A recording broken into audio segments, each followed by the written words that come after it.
Bienvenue à cette nouvelle capsule vidéo sur l'enjeu commun au coach et aux leaders, selon nous, du rayonnement de la présence.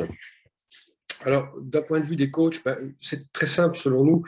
Le rayonnement du coach, en tout cas de la présence du coach, il a pour impact ou pour enjeu de faire rayonner son client de sa propre présence. Quant au leader, eh bien, il pourrait soit avoir l'enjeu de faire rayonner son équipe par son propre rayonnement et sa propre présence, et aussi d'incarner le sens d'une vision qu'il serait lui-même en train de porter. 4 cartes qu'on pourrait appeler les as de la qualité de présence. Alors, on les a répertoriées selon notre modèle terre, eau, air, feu, pour ceux qui connaissent. Et donc, dans la terre, on se dit que un des atouts, un des as, c'est vraiment la stabilité et la sécurité.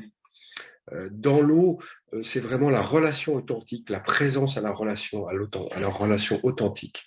Et dans l'air, l'ouverture des possibles, alors que dans le feu, on serait plus sur la présence, qui serait vraiment la concentration sur le maintenant. Avec les bénéfices dans la terre, qui est un enracinement dans le réel, hein, on n'est pas en train d'être à hier ou à demain. Au niveau de l'eau, un engagement par l'ombilique, qui est le lien à la vie. Et puis, dans l'ouverture des possibles, l'inspiration. Alors, l'inspiration au sens de la créativité, d'avoir des idées, mais l'inspiration aussi au sens de se laisser inspirer et traverser par la vie. Et sur le feu, la concentration sur maintenant, eh bien, c'est finalement un très bon moyen pour lâcher la pression. Hein. Dès lors qu'on n'est pas en train de penser à l'enjeu ou au résultat de ce qu'on est en train de faire, on est bien présent à ce que l'on est en train de faire et non pas à ce que ça pourrait donner. Alors, c'est intéressant de se poser la question, si on part du principe que ces 4 atouts gagnent à être les plus forts possibles. Donc ici, on voit donc ce magnifique carré d'as, et on voit bien qu'il y a un équilibre, c'est-à-dire qu'on n'a pas un 3 de cœur avec un as de pique, on a bien 4 as. Donc, à la fois qu'ils soient les plus développés possibles, de développer sa présence dans ces 4 facettes, et également, bien entendu, qu'ils soient équilibrés.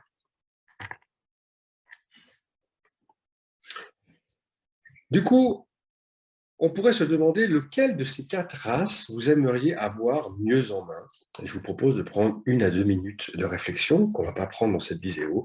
Mais ce serait intéressant de vous dire finalement dans la stabilité, la sécurité, la relation authentique, la présence à l'ouverture des possibles, la présence à la concentration sur le maintenant. Lequel de ces 4 races j'aimerais avoir mieux en main? Si on est 2 minutes plus tard, vous pouvez aussi vous demander qu'est-ce que ça changerait sur votre rayonnement d'avoir un ou plusieurs de ces 4 races mieux en main.